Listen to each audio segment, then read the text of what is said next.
Folks, welcome back to So Bad It's Good, presented by Betches Media. We have come to the end of the road, as boys to men say. We have watched all 36 episodes of Love Island USA. We had the 2-hour finale on Sunday night, and there was a lot of, I don't know, surprises, but there was a lot that happened. So we have our resident Love Island USA expert. Not only was he on season 5 of the show, but he was also a stellar cast member on The Traitors season 2. He has helped my understanding of this show immeasurably, and I know he has helped yours as well because you keep messaging me about him. So we have one more time for Love Island USA, the one, the only, Karsten Bergerson, aka Bergie. Welcome back. Let's go one last time. Here we go. Listen, as a fan and somebody that wasn't on the show, what did you feel about watching the final? It was a 2-hour finale. It was their longest episode of the season. How did you think, as a fan, how did you think the finale went? I think the finale went spectacularly, if I can pronounce it. Like, it didn't even feel like 2 hours went by, which is super crazy. Like, you could go watch like any movie that you want to watch in 2 hours. And, you know, we watched a Love Island episode, and I feel like I didn't get enough of it at the same time. Wow. You know, like, I think we got like all the context that we needed to get from the episode, but I feel like I still want more from it. Well, and I think a lot of people feel that way, so much so that they announced the reunion last night, August 18th, I think it comes out. 19th. On August 19th, Ariana's going to host it. And that's really exciting because it means we are going to get some answers to some questions, some conflict, what they've been doing since the villa. So I'm really excited for the reunion. Are you excited as well? Yeah, I'm excited as well because we've only had one other Love Island reunion, which was the season 4 reunion. And I didn't think it was up to par on how a reunion should be. Like, we didn't get all the answers that I wanted to get. So I'm hoping with this one, especially with Ariana being on Bravo for so many years. I know. I think we will get all the answers that we need to get from this reunion. I have no doubt about that. And it's fun because I think this was the best season of Love Island USA yet. And I think it'll be fun to have all the Islanders back. I mean, they really have high standards to like fill the next season of Love Island. And I think it comes down to casting, is that we really truly loved most of the people that we saw on the screen. I mean, there was so much conversation started. And I guess we can start with the winners. And by the way, you guys know this is spoilers, spoiler heavy, but at this point it's going to be Tuesday. So you probably heard it somewhere else by now. So Serena and Cordell took the top spot. They won, and Cordell shared the money with Serena. What did you think about them winning? I thought out of all the couples, they were probably the most deserving to win. I think because it worked on both halves. Like, they both had to work through so much this season. And it's nice to have a couple that, you know, both sides worked really hard for this relationship. And you saw it all pay off in the end. And then you had it pay off again when Cordell split the $100,000.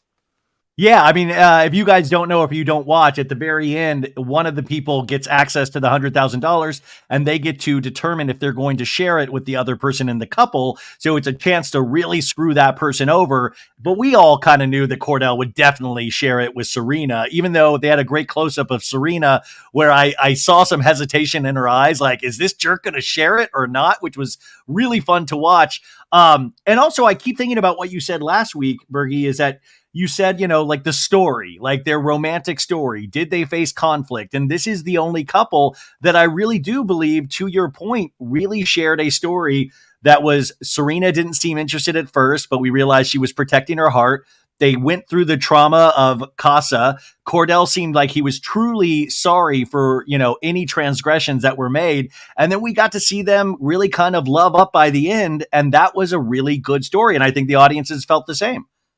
Yeah, that definitely happened. And I think it's nice to see people struggle because people struggle in the real world. And so people connect to the struggle they see on their screens. They're like, oh, I went through something similar to that. It might not be the exact same scenario, but they know, like, oh, I've seen this happen before and I relate to that. And it makes you relate to the people that you see on screen. Do you also think there was something, because this is a show that is filmed and edited, is that they presented their love story. Do you think that production was behind them in particular and that they got a really great story edit as opposed to other couples? Because I'm still confused, not confused, but I don't think we saw enough what of like Leah and Miguel's love storyline. Like I was a little still confused about why we should be rooting for them. Did you feel that way at all? Yeah, I did for a little bit. Well, and I still do a little bit. I think there's always production has their like main focus, romantic couple that they want people to root for, and then they have other people. And I think they wanted Leah to be her own individual and stand strong on that. I think there's always, kind of a girl character that they want people to look up to, and I think Leah was that person this year, where it's not about the couple, it's about the woman in the couple. Yeah. Yeah.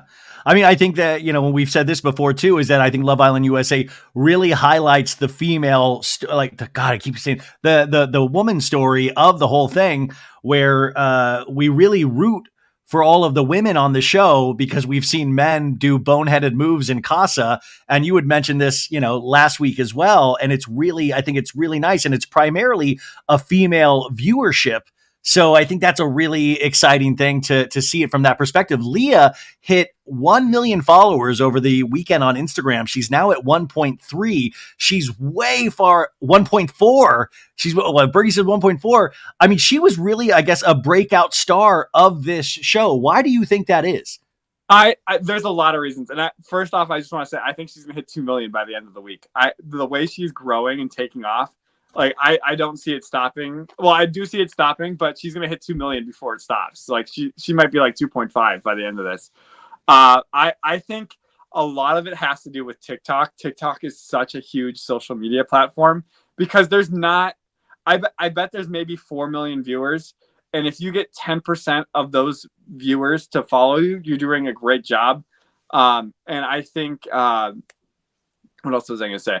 I think TikTok is such a big platform. You have the Rob and Leah edits. You have Leah saying like the most craziest thing ever, like put me in a psych ward.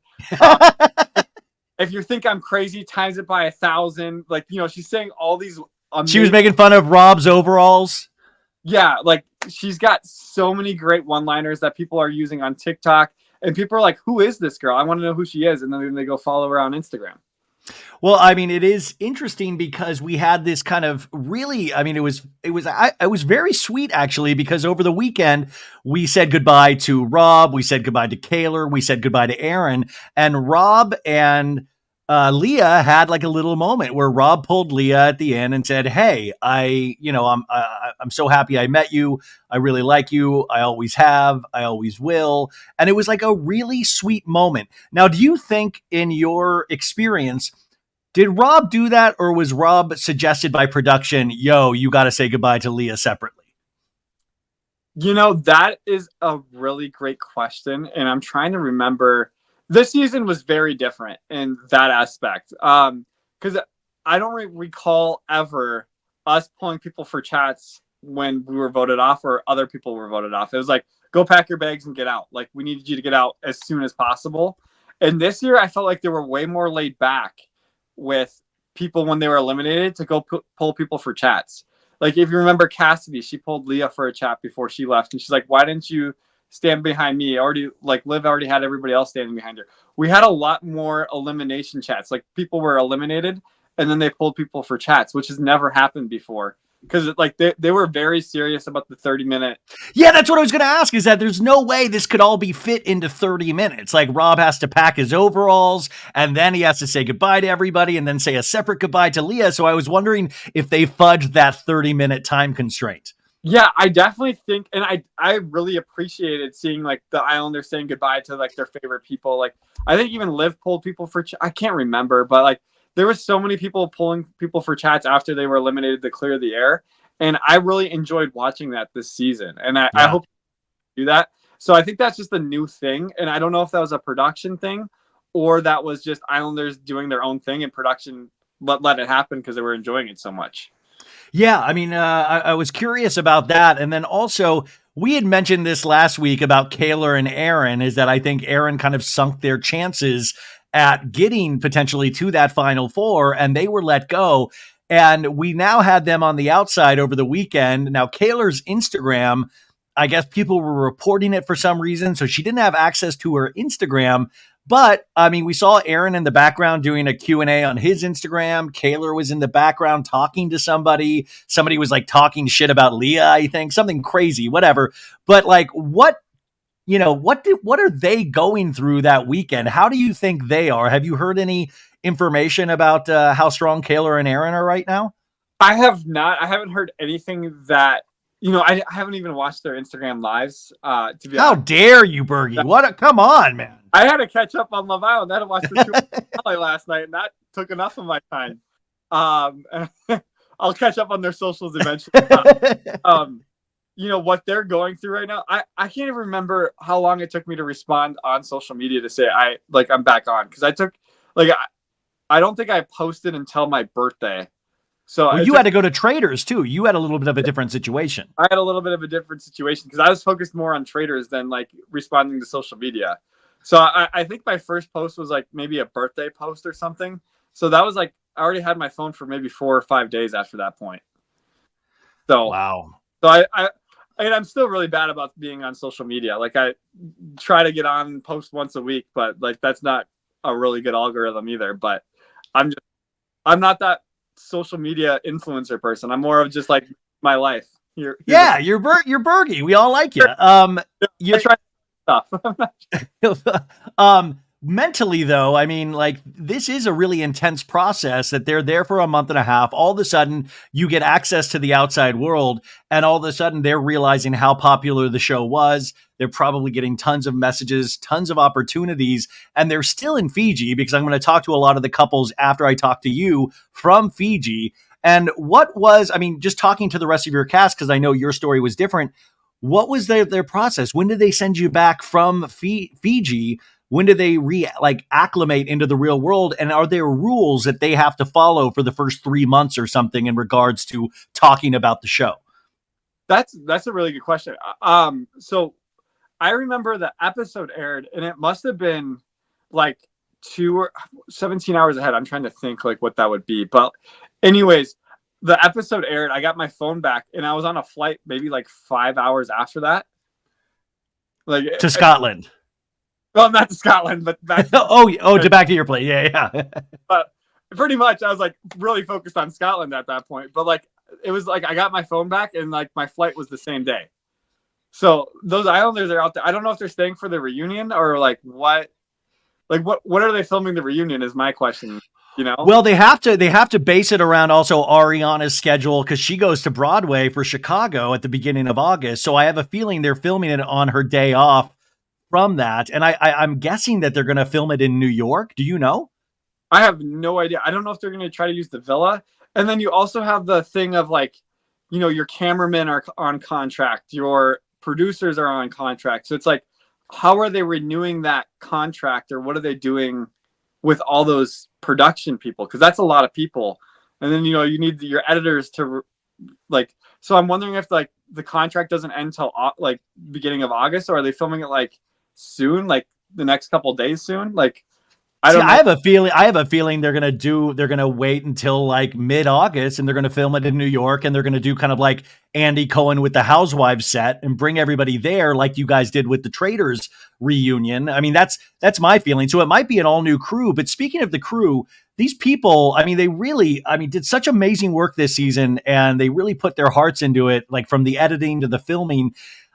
Were there rules in the villa where, like, were you allowed to talk to the cameraman? Like, was there strict rules? Like, did you become friendly with everybody? I know there's producers that of course, but were you friendly with the entire crew?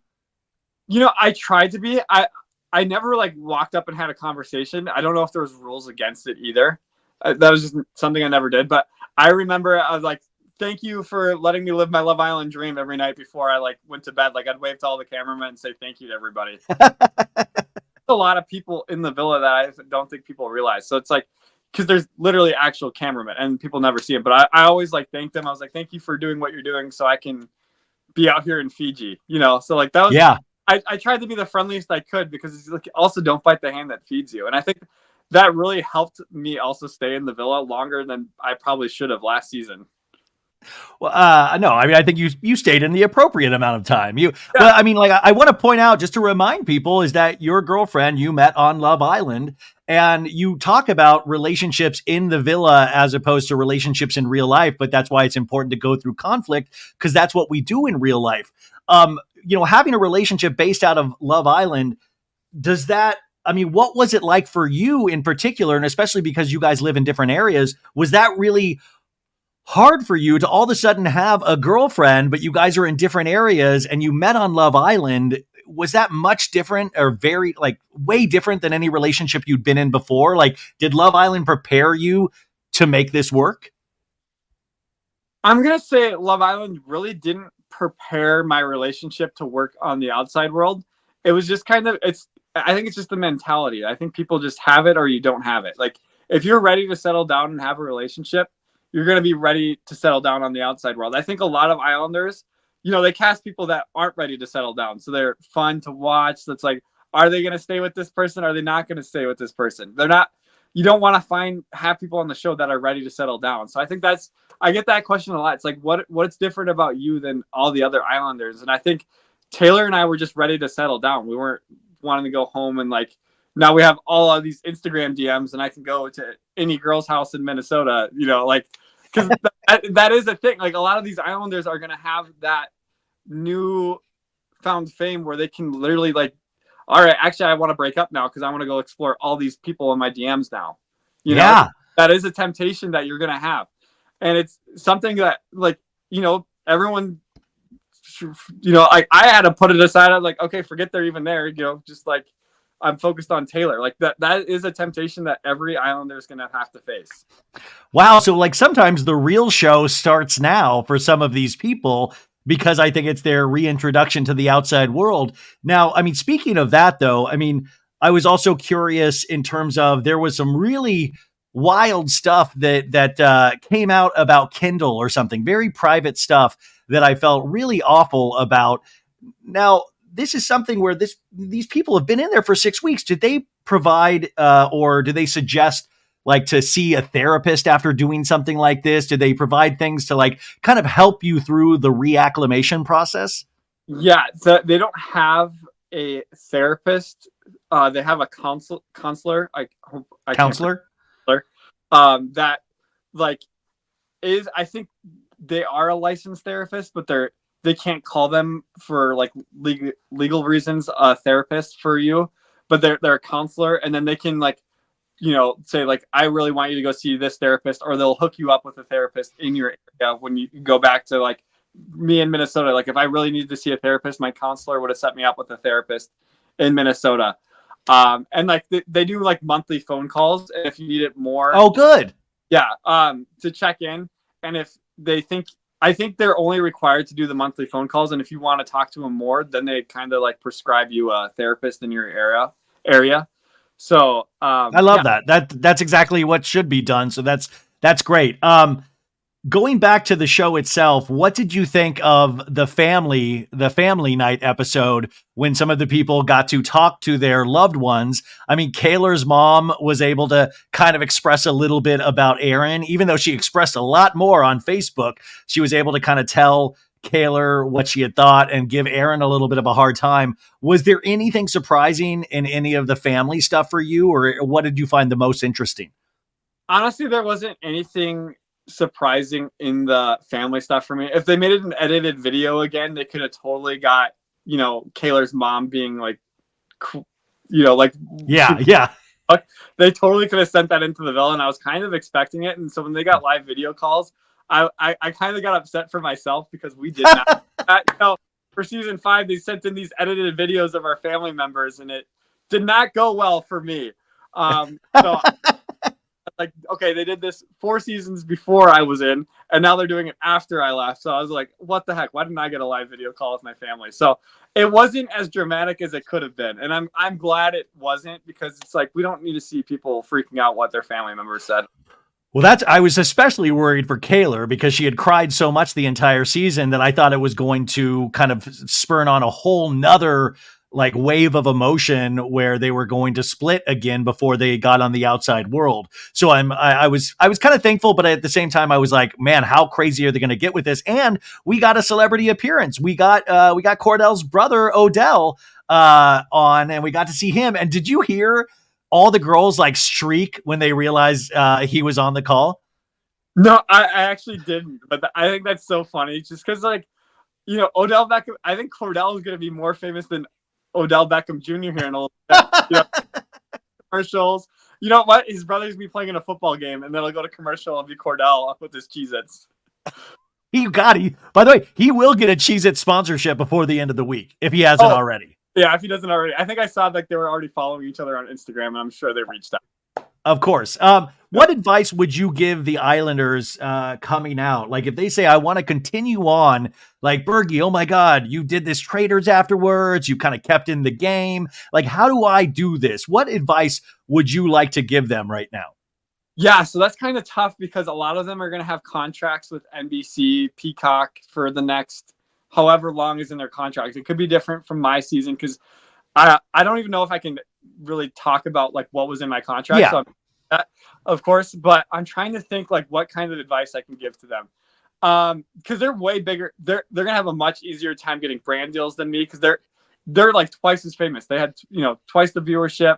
They already have like 500,000 Instagram followers. A lot of them do. Like they're going to all approach a different level of fame than I ever reached. So I think they're going to have their own battles to fight because, with that fame, you also have more hate and you also have more likability. So like, it's a different level because for me, it's like, I was, I still had hate, but I see some of the other Islanders like Taylor with her crying. Like if I came out and I saw like a crying emoji, I don't know how I'd handle that. Like, because there's so many more memes, there's so many more everything. So they have a different coming out phase than I did, if that makes sense. Yeah, no, it totally makes sense actually. But I am curious what everybody does from here. Last week we were talking about the traders, which you got to be on, and you were saying, "Oh, I think Rob, I think Liv, and I think you said Leah would be good on traders." Do you still feel like those are the three people that you would want to have on a season of the traders, or is there anybody else that's popped in there? Yeah, I think those are my top three still. I think they make great TV on their own. I think Cordell and Serena, they're like a duo. Like they would be perfect for traders as a duo.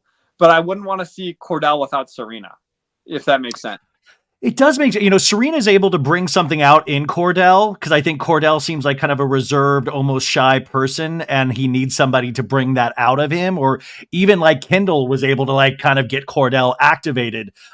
So I totally agree with that. Now, Janae and Kenny, that was somebody that I think everybody was rooting for. This is what's so interesting, in terms of the women of this show. Everybody loves Janae, and it's not like they don't love Kenny, but they love Janae with such a passion. It's kind of like Leah and Miguel, that like Kenny was so soft-spoken. And I was wondering if you thought at all that kind of affected Janae's placement in the terms of like who won the overall show. Yeah, I really, at the same time that Kenny is soft-spoken, there's nothing I think he could, I'm trying to think, could Kenny have possibly, like, if he was more open and stuff, could he have helped beat Janae and Leah? Potentially, but I don't see them still beating Serena and Cordell, if that makes sense. Like, yeah, I think so. I mean, but I will say, like, and this is probably just me reading into it. When they announced that they were third, I thought you could see visible disappointment on Janae's face. Yeah, I think there's a little bit because I think Janae and Kenny are a more genuine couple than Leah and Miguel. But at the same time, like I got third place, I'm still with Taylor, so I don't think there's anything to be resentment of because I had that kind of same feeling when Leo and Cassie were placed above me. I'm like, the dude had sex with another girl in Casa. How did this guy beat? Well, I kind of understand where coming from a little bit. Well, how much of that, and I know you haven't watched back your season though, but like these producers and all that, they get to kind of show what they want to show. They get to kind of put out there. And people will say now, some of the Islanders said, oh, well, you just didn't see a lot of like Leah and Miguel, like their love story was actually a lot stronger than potentially it was shown. And that made me, I was really curious about that, about like what possibly is left on the cutting room floor from these seasons. And would it sway the vote, or this is just truly what it was, is that Serena and Cordell really did have the most amazing love story. Yeah, I think I can speak on that a lot because I felt like I don't know this, but from what I've heard, there's been a lot that was missed between Taylor's and mine's relationship. And, you know, I was watching the final speech and I had stuff in my final speech that wasn't aired that made the cut because it didn't make the episode cut, if that makes sense. Like I'm talking about the speech that wasn't shown in an episode prior. So it wouldn't make sense if I'm talking about it in my speech and everyone's like, when did that happen? I'm going through these episodes and I can't find when Bergie was talking about this thing that happened with Taylor because it was never shown. So then why would it be in the final speech? So like, there's definitely stuff that gets cut. And I remember Leo and Cassie were having this beach date and Taylor and I had a conversation about being closed off. It was like a really amazing conversation that we had. And then Scott came in that same night. And then Taylor said, yeah, I'm closed off. And like, production came in like, when did you guys have a conversation about that? It was like, oh, when you guys were filming like the Leo and Cassie date. They're like, oh, we missed all of that. You guys need to go have a conversation again. And I remember, like, I saw this clip on Instagram, and we had like this spicy ramen noodles, and my mouth is on fire while we're having this conversation, and it's just cringy because I'm like, I'm not even speaking right because like I have like this stuff on my lips because it's so in red and stuff, and my lips are falling. And I'm watching us have this conversation. I'm just like nodding my head. I'm like, yeah, I think we should be close. I'm like, that's so cringy to look back on because it's us acting and we're not. So there's definitely stuff that gets missed, and then sometimes you even have to go re-record. Because what they did is they had all their cameras facing that big moment between Leo and Cassie, like what's going to happen. Then they didn't have any cameras facing. Gosh, I'm really curious. And I think people would pay just to see unedited footage. But we said last week, so much of this is done in editing to make it look as presentable and entertaining as it is. I know you can't speak for Taylor, but has she watched the finale? Did you guys talk, and did she have any strong opinions about anything that happened this past weekend? She actually hasn't watched the finale yet. Yeah. Taylor. No, yeah, because I was on a camping trip this weekend, so I watched the finale this morning. I got spoiled on who won, and then I went back and watched the finale this morning. Yeah, I was really lucky. I stayed offline, so it didn't get spoiled for me. Are you allowed to say, did you vote? Oh, I voted. Yeah, I definitely. Who did you? Are you? Will you share who you voted with? Serena and Cordell. So they won. Yeah, me too. I voted for Serena and Cordell too. Actually, yeah. Yeah, I couldn't vote for anybody else. I was just like, okay, but I would have voted for Leah and Miguel to see someone take the 100,000. Like if Leah took the 100,000, I would be like, you go, girl. There's no way. I wonder if Leah would have I wonder if any of those couples would have taken the entire 100,000 instead of splitting. The only people that could have got away with it is Leah and Miguel. Anybody else that does it, like if Kenny did it, could you imagine the Janae fans? Oh my God, Kenny was like an underground psychopath this whole time, and he just took that. Would be amazing. Soft-spoken voice. I'm going to can't even do it. I'm taking.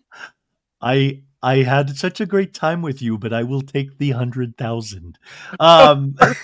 Yeah, it was like every time Kenny talks, he's so sweet, but he has this voice kind of like a Muppet.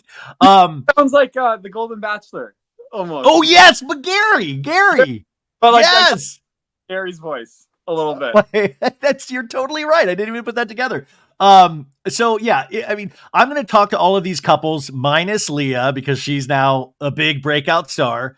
What do you want to know from these couples? And by the way, you'll probably get a chance to talk to these people at some point because you're in the Love Island family. What do you think the audiences want to know from these couples, or what do you want to know as somebody that spent 36 episodes with them? Oh, I think like, what are your future plans? Like, what is your 3-month plan, your 6-month plan, your year plan, your 5-year plan? I know that sounds like, but like I say 3-month plan, year plan, 5-year plan. Like I think that's the most fascinating thing to hear from them. It's like, are they thinking they can be like social media influencers? Are they thinking like they got to go back to school? Like, what is the next step for them? Like, and they're See, I think the girls have that way more thought out than the guys. Like, I don't think Cordell has a 5-year plan. oh no, because he in the villa, he was like, I just want to do Cheez-It commercials. Exactly. Like that's his 5-year plan is eat as many Cheez-Its as he possibly can. So I think the women will have that question like down pat. Like I think Janae has a 10-year plan. Oh, Janae, like before she even entered the villa, I figured that girl knew. She's like, I got my taxes done on time. I was like, yeah, she knows what's up. She got her taxes done on time. Well, speaking of taxes, though, there obviously is the prize money. But I was getting a haircut today, and I was talking to the barber about Love Island, and he was wondering. He was like, "How much do you get paid? Like, not that you win, but like you're going away from your apartment, all of your life. Do you get like a weekly stipend just to do the show, or is everybody just like you're there for the experience?" Yeah, I can't really talk about it. Okay. But I will say I would have made more working at Dairy Queen that summer. By the way, Bergie was a manager at Dairy Queen, so he definitely could do that. Okay, yeah, I was just curious if if there was a little something to like tide people over, or you just come back into the real world totally broke, having lost your apartment. Yeah, they gave enough to like cover rent and that baseline needs, I guess. Yeah. Okay. As we wind down here, who have you talked to on the cast? Have you talked with anybody in the cast? Are you friendly with anybody even before they went in? Because I imagine a lot of people, even before or when they're picked, might come to you for advice. Yeah, nobody talked to me before they went in, and I don't think I've ever had someone come like DM me on Instagram saying like, "Hey, I'm going through the casting process. Any advice?" Like I've never got that. I've always got like application tips. Never like someone said, "I made it this far. What should I do next?" I've never got that kind of question. But I have talked to 2 Islanders that have already got eliminated. It was Harrison and Rob. I've talked to both of them since they left because Harrison was on your season. It was on my. They were both on my season. But Rob, him and I like messaged maybe like once before. We both said happy birthday to each other because my birthday's a day before his, and we're the same age. So he wished me a happy birthday, and then the next day I wished him a happy birthday. And it's coming up again, so we'll wish each other a happy birthday. But I texted him saying it was so much fun watching him this season. And same thing with Harrison. I was like, dude, you need to get on games because like you've literally spent 2 weeks in the villa right now. And I mean, you're talking about Love Island games, which we talked about last time that they didn't actually have planned. Obviously, the Olympics are coming up, but I think they're going to throw some kind of Love Island games together as quickly as possible. What do you think? Yeah, because like that question mark, the end question mark. I don't think that was just for the reunion. That I don't think that was just the reunion. They put a question mark there to keep us excited till the reunion. They're gonna because they know they got something special right now. They really do. And by the way, and this is no shade to them, but these shows are out there to sell the streaming service, to put commercials on. It makes good money and we really love it. So why not continue that formula to see if you get offered to be on Love Island games, would you take it in a heartbeat? Yeah, they wouldn't even have to ask me. They just have to say, here's your flight ticket out. Come on out. The only thing is I do have PT school. Like, so that's the only thing. Like, I'm going to PT school. I'm going to get like that, baseline salary of like 75,000, just so I have something to fall back on. Cause like, obviously like social media is good right now, but it's not always like Love Island season 6 just came out. I'm now this much irrelevant. And then season 7 is going to come out. Unless I do another show, it's like, it's going to run out. So it's it's going to run out, but I mean, like that's the thing. And I think I talk to so many reality stars on this show, but that's the thing that I think a lot of people like about you. And that's why I want to keep having you on. And I think because you seem like such a good, solid, normal person. And those are the people that I want to see on TV. I think you represent a lot of people that are kind of like, we don't see a lot of representation. We see a lot of like people that are like wild or crazy or like kind of sometimes the villain. And I think we need people like you as well to balance that out. And that's why I think it's interesting. I'm glad you're going to PT, but at the same time, I wouldn't mind having you on a bunch of shows. You seem like you have a good mind for this. Like you seem like you have good advice and good thoughts. So that's why I've always been fascinated because you have such a layman's kind of verbiage for all of these shows, and you seem like you really like the show as well. Oh, every show I've been a part of, like even other reality TV shows, I've absolutely loved. Like I watched Love Undercover, and some of the producers from Love Island were on that show, and I was loving it. It was just like, oh my gosh, if I was a producer, I'd be doing this right now, or like whatever else. And I thought it was great. So I can't wait for the next time I get to do a show. I'll be honored and super excited. It doesn't even matter. Like I would love to stick with Peacock because like I started with them. Yeah. But go to CBS to do Big Brother, I'm going to do Big Brother. Like I want to do. Wait, are you going to watch Big Brother this season? It just started last week. I since Love Island has ended, I need something else to hold me over. You're going to do Big Brother. See, I don't know. I think I'm tapping out on Big Brother because Love Island like took it out of me, and I got to come up for air a little bit. I'm not going to get into the live streams and stuff. Is it only 3 episodes a week for Big Brother? I think it's 4. I could be mistaken, but I'm not sure because I'm not like a huge Big Brother viewer since like the first season.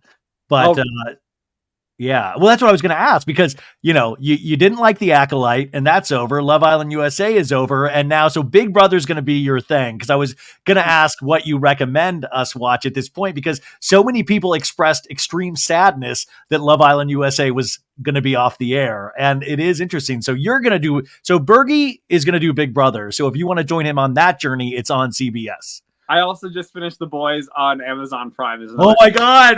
Dude, I watched that this weekend too. What did you think? I loved the finale. Like, I think this season is definitely the worst so far for a boys standard. Like, it's still a good season, but like it was definitely a filler season amping up for season 5.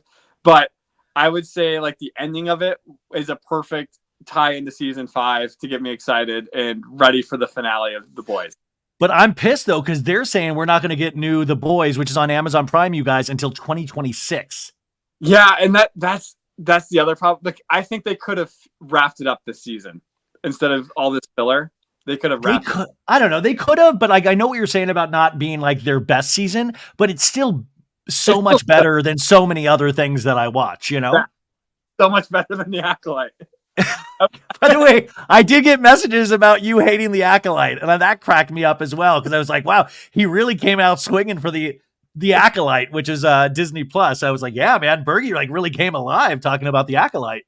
It's the screenwriting. It's not like the action's good. It's just kind of some of the screenwriting, the dialogue, and the character choices. I'm like, there's no character motivation in this whole series. Like, if you watch it, like what is the character's motivation? You just got to ask yourself for every character, and it just doesn't make any sense. It's just like they have a storyline and people are going places, but it's just like, why are they motivated to do this? It's really hard. Like the Star Wars universe, you could compare to the Love Island universe in some ways because it started off with Luke, Leah, Han, Chewie, and everybody loved that. And now you're expanding past that and trying to create this whole other universe with all this mythology and Love Island in a sense as well, because people know season 6 and people knew season 5, but the seasons before people don't really know it all. There's like a whole mythology, a whole lore to Love Island. And then you could dip into Love Island UK and there's like a huge like lore. There's so many storylines, like, Molly May from UK and the one of the hosts of After Sun was on Love Island UK. So you guys, if you were missing Love Island USA, you can go back to earlier seasons and power through those. A couple people messaged me saying they're watching season 5 because of you and they're really digging it. So that's all out there. You do not have to have new Love Island to appreciate old Love Island. Yeah, and I think the only thing that's different between season 6 and season 5, obviously the cast is the first thing that's obvious.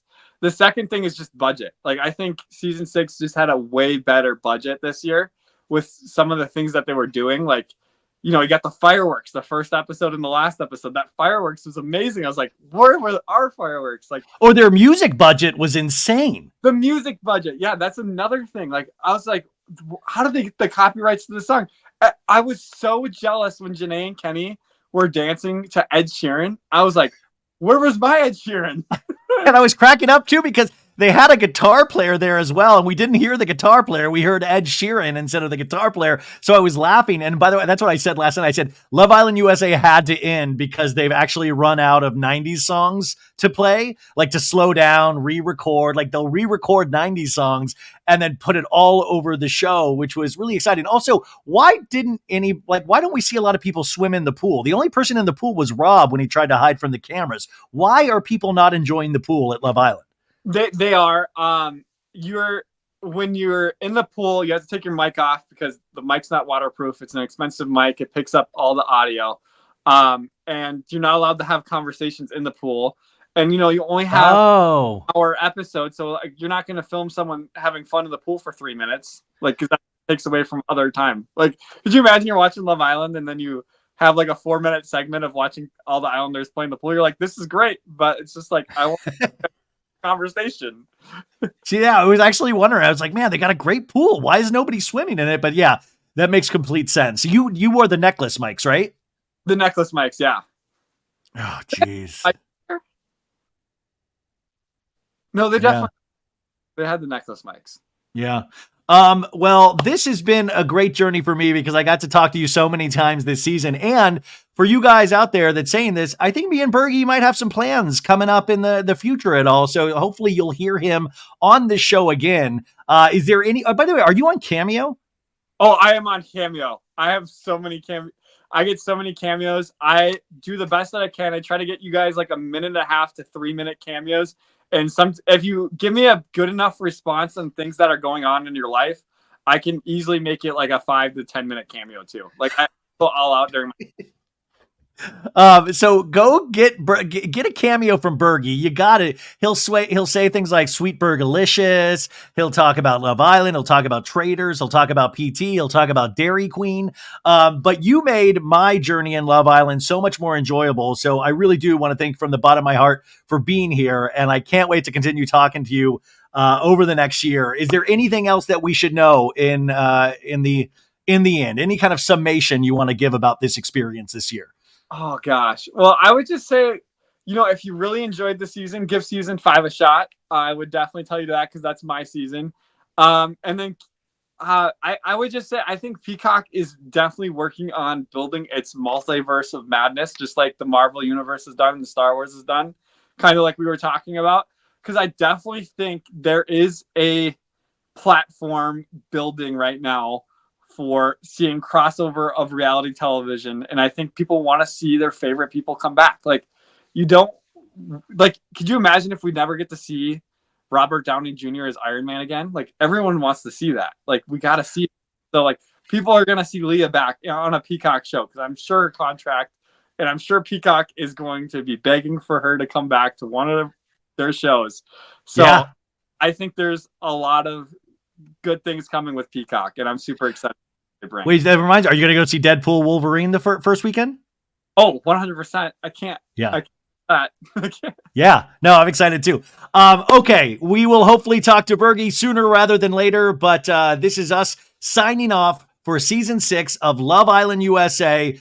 Thank you for your service, Bergie. Thank you, guys.